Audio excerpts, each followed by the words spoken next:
In memorandum to silent films, in memorandum to the amazing melanin artists, actors, singers, songwriters, creators who have fought the barriers and confinements of the media. This is the Black Hollywood spell on melanin people. And I am going to talk to you today about rituals again. And we still seem to be under the impression that this is something that is separate from us, that magic is separate from us, when indeed not only is magic melanin work, practice, and divination, but it has also been used as a tool to keep us under a spell. So our own tools used against us in a way. So today I'm going to talk about the Hollywood spell, the Black Hollywood spell. So when we look at the word black, let me just pull that for you. By the way, I'm wearing shades because in Hollywood, everyone wears shades, right? Maybe it's because of the sun. They're trying to block themselves from that solar energy, the truth. But maybe they wear shades because there is a screen between the intention and the audience. So let's look at the word black, right? Black actually has the word lack. So the vibration of black, even though in English it's used to describe people who have melanin, and black is also used to describe a color, the word black actually has lack in it. I know this is probably backwards, but... And I want to talk to you about how it is that racism is indeed a system that is created to maintain a sense of superiority from one's culture onto another.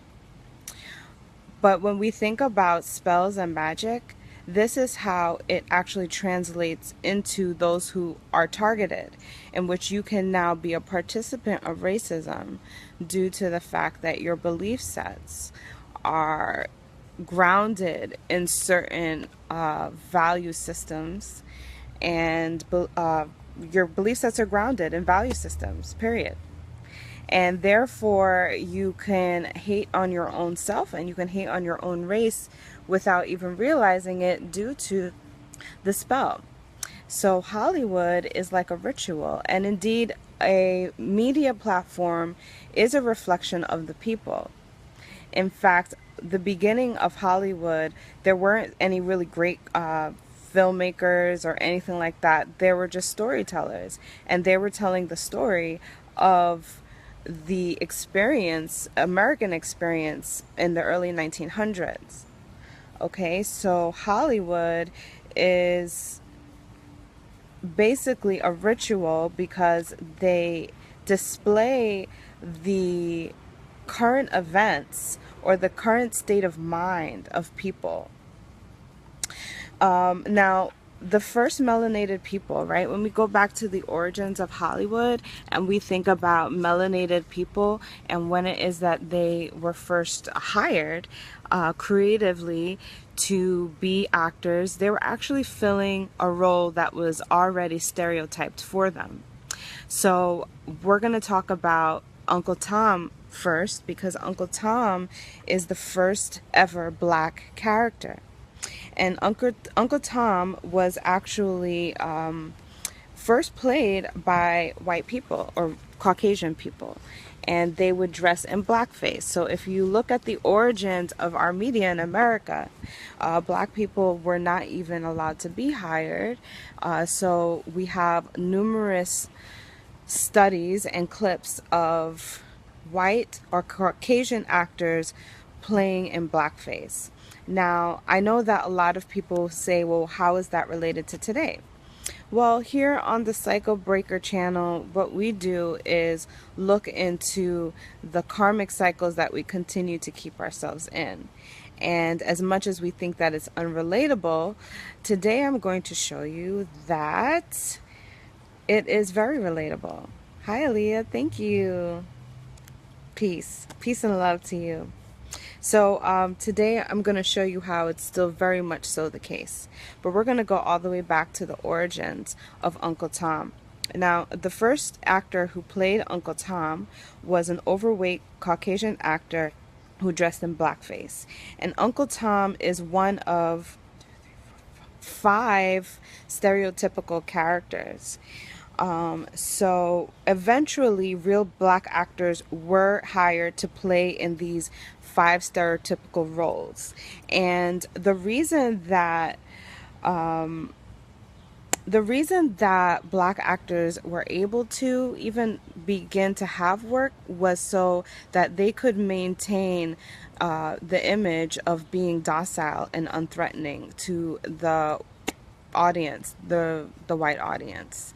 And so therefore these 5 character types were like a box that they put black people in. I mean, obviously we melanated people were already in slavery and actually probably portraying these roles already in a way, but of course stereotypes means that they, you know, really put a nice little costume on it and put it in a box so that it's sellable and all of that. So yeah, so Uncle Tom was one of the first ones, okay? And eventually they brought black actors in, and those who played the roles themselves had to adjust to the categories. They weren't allowed to get outside of the categories. Now, when you look at the earliest of black actors in film, you'll actually see that a white actor introduces them. And the white actor is usually connected to a box. So either he's playing on the piano, and the piano is a black piano box, or he's standing on top of a cube box.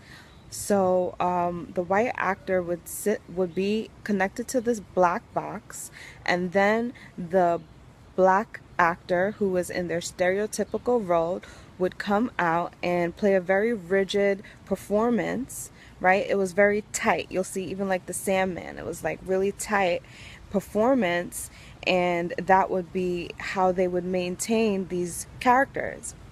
Okay, so the black box, the black cube is actually connected in occult realm to Saturn, and Saturn is a planet that rules over restriction, and it also rules over karma.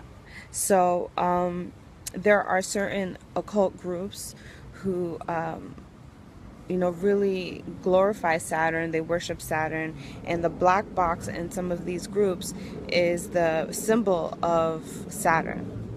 All right, so black actors eventually would be able to enrich the roles, right? And we're not confined to anything for too long. So once you get the stage going and the ancestral magic happening and the creative juices flowing, we have stupendous black actors, melanated actors, who really brought these characters to life. So specifically, Bill Bojangles Robinson featured Stephen Fetchit, Nina Mae McKinney, and Hattie McDonald. Hattie McDonald's actually the most popular to me. These were actors that were successful. You know, they were able to land roles. They were able to make a life for themselves. Now, they were still limited due to racist circumstances, but they were successful actors, okay? Now, these roles were modernized by the likes of Sidney Poitier, Sammy Davis Jr., Dorothy Dandridge, Ethel Waters, Jim Brown. These are all stupendous actors who came and enriched the roles. If you look up the Cab Calloway Nicholas brothers when they're dancing, this is an incredible performance. Okay, it just shows you like what it is that we're capable of. So we were actually able to take these roles, these very rigid roles, and make them very rich. But the key is that even though we are undeniable in our power, the roles themselves still exist, and they're still very limited. And the fact that they exist at all is really what seems to be a problem even in modern film. So filmmakers who want to change the norms really have to break out of their own mentalities of what these stereotypical characters would be. And so that's how strong the spell is because we're talking about early 1900s, right? And now we're in 2016. So the spell is so strong that even though we have dynamic filmmakers and actors and actresses, we still are dealing with this box, this stereotypical box. And talking about the Cab Calloway Nicholas brothers, I actually portray them as dancing on white boxes, and I think that this is kind of interesting.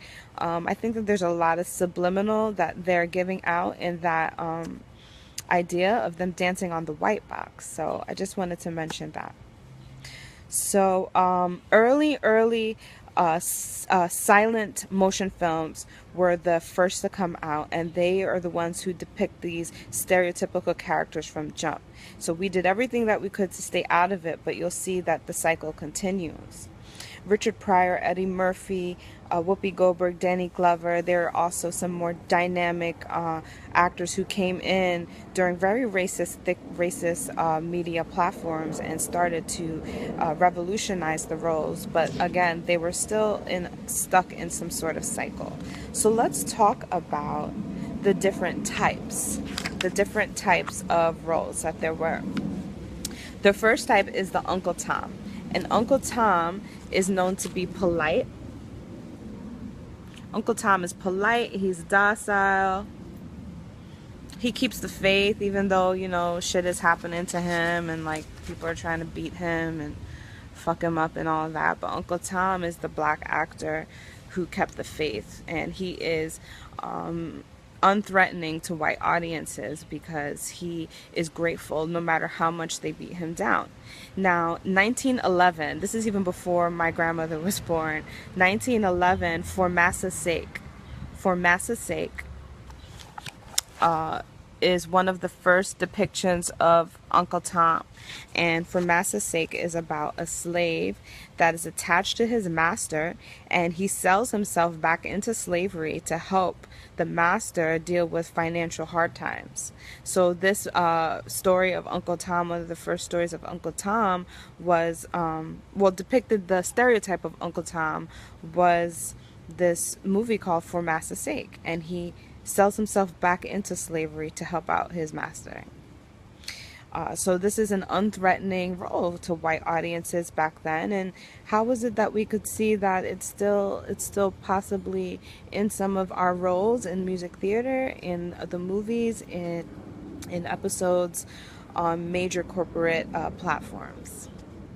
Okay, moving on is the Coon, and this actually has a couple of levels to it. Okay, so the Coon, and this is a word that is used amongst the black community, and this word is really it's used without a lot of responsibility or empathy towards our own people.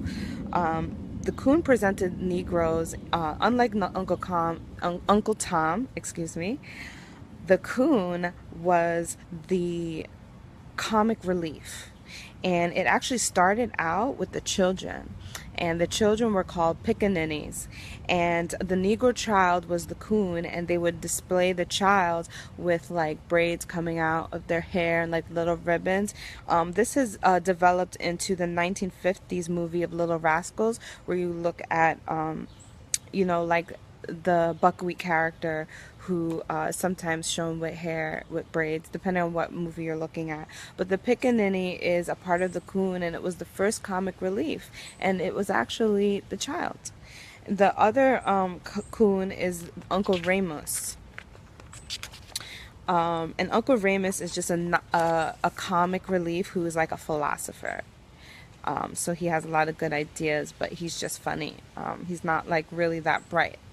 Now, the Coon developed into modern films to just be a no account Negro, you know, like somebody who, a man specifically, not somebody, a man, a black man who's unreliable, crazy, lazy. He has subhuman, like features, like he's not features, he has subhuman, like, personality. Like he can't relate in a sense. He's good for nothing.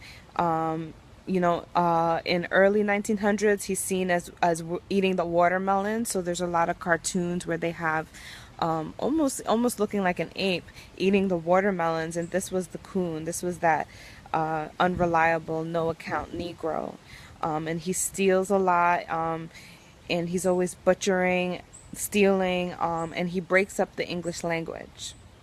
So the developed Coon is what that is, and that is even into 90s movies and early 2000 movies of this idea of an unreliable black man, right? So that's the comic relief. And again, going back to the origins of why these stereotypes were brought, was to keep the image of melanated people, right, to make them be of lack, to make them maintain the image of lack, uh, and to make them unthreatening to the white audience.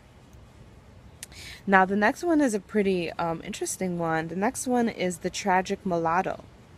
And the Tragic Mulatto's earliest introduction is in a 1912 movie, right? And it actually is a story of a white man who has a wife, right? He has a wife, white wife, and he has a black mistress. So he has a baby by both women. And actually, I made a little storyline. So it's a white man. Hey, can you see? Okay, a white man. He has a white wife or mistress. Then he has a black wife or mistress. And then him and his white mistress have a white son. And then him and the black mistress have a Negro daughter. And what ends up happening is that the Negro daughter and the white son grow up together, you know, in the same place, and they actually fall in love. And rebelliously, they want to get married, but then tragically, they realize that they are related. And, you know, actually being related wasn't really the issue, because as I've mentioned before in previous videos, incest is not something that is uncommon when you're trying to maintain bloodlines. But of course, the reason that it really was tragic for the two to not marry was because it was a Negro woman. She had a Negro mulatto. She had black blood in her. So there's always this concept of the tragic mulatto that is often depicted as trying to fit into white society. The mulatto is always trying to pass for white. And the audience is meant to subliminally believe that she's acceptable. And it's just tragic that she still has black blood in her, because besides that, she's beautiful, she's exotic, and she's acceptable. So the white mulatto, often depicted popularly as a woman, and I'm saying she, but it's also a male figure, but you're actually going to see this actually more popular as a woman role. So that is the Tragic Mulatto, which originated from 1912. Now, the last one that I'm going to talk to you about today is the Mammy. And the Mammy is distinguished as really targeting her sexuality. Believe it or not, the Mammy is distinguished by having no sex appeal at all. They often depict the Mammy as being overweight. And some famous actresses is Hattie McDaniel, as I was saying, from the 1930s. Aunt Jemima is a caricature of the Mammy. And she's very similar to Uncle Tom, in which she's docile. She's often seen as being sweet, being jolly, being even-tempered.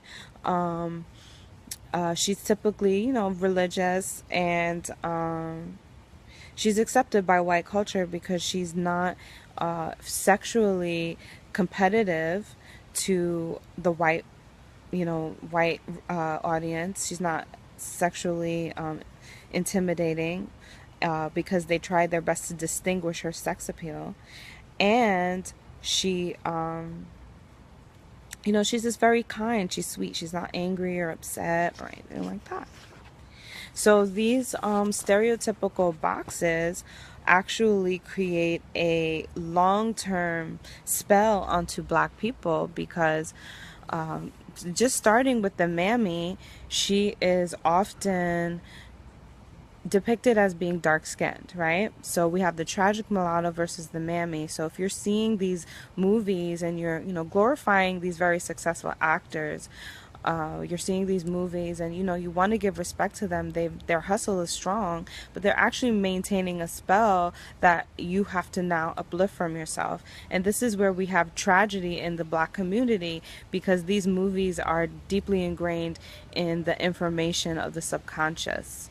Okay, and then it's just passed down from generation to generation.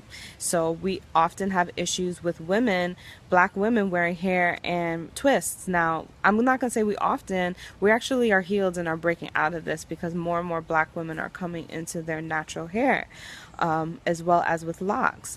But for a very long time, black women can't really wear, couldn't really be seen as being sexually appealing if they're wearing their twists and braids, while women of other ethnicities would be able to do that.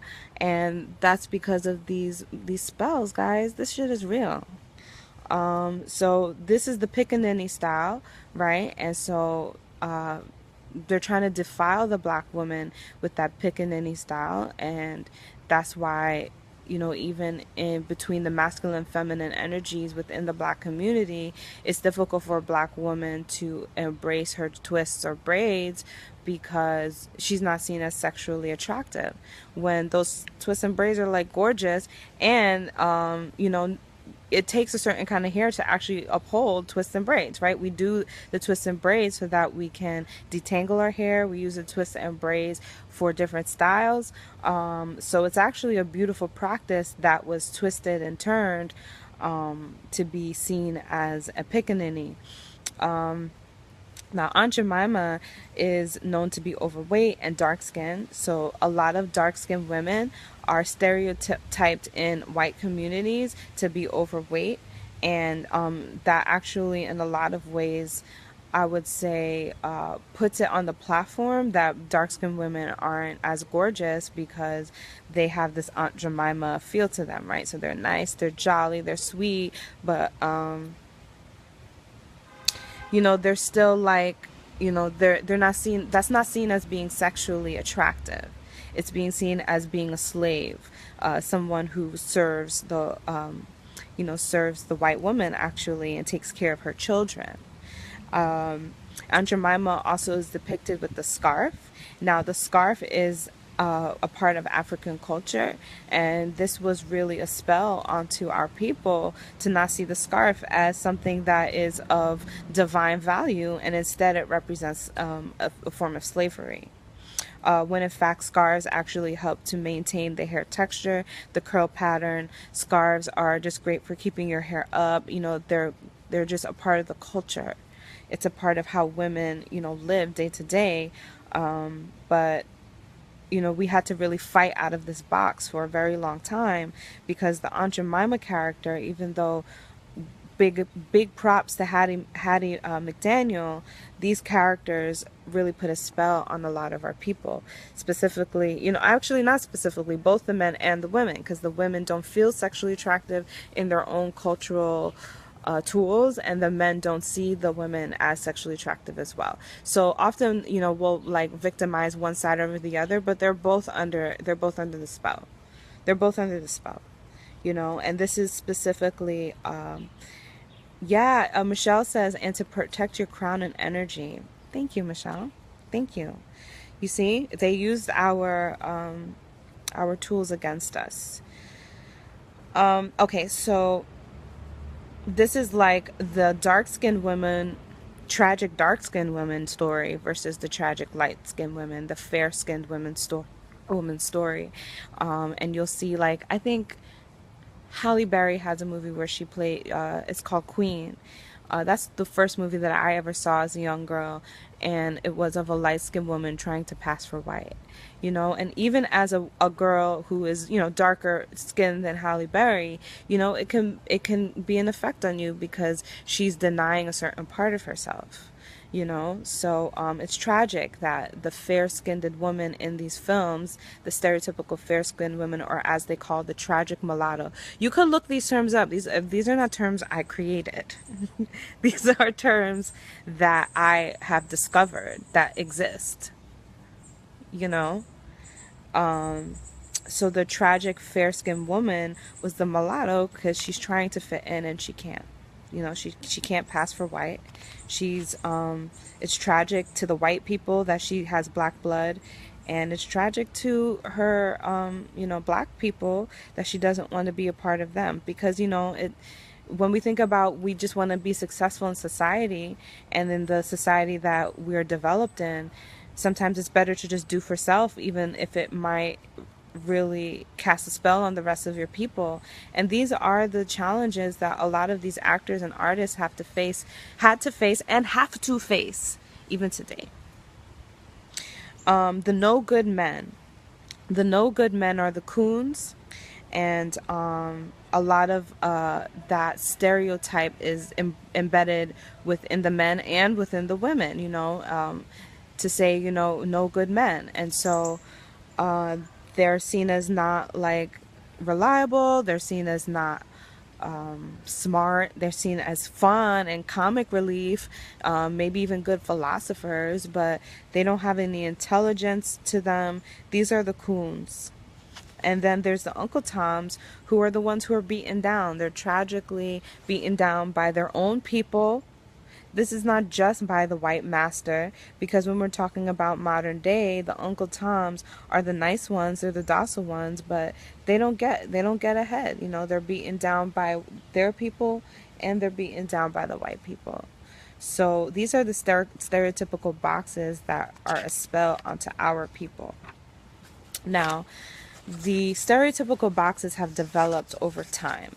And what you can see from a certain movie that I'm going to talk about is that in the casting calls, it reflects the thought process of society, and it also reflects the cycle of Hollywood. So I'm talking about Straight Outta Compton. And in Straight Outta Compton, they list their casting as A girls, B girls, C girls, and D girls.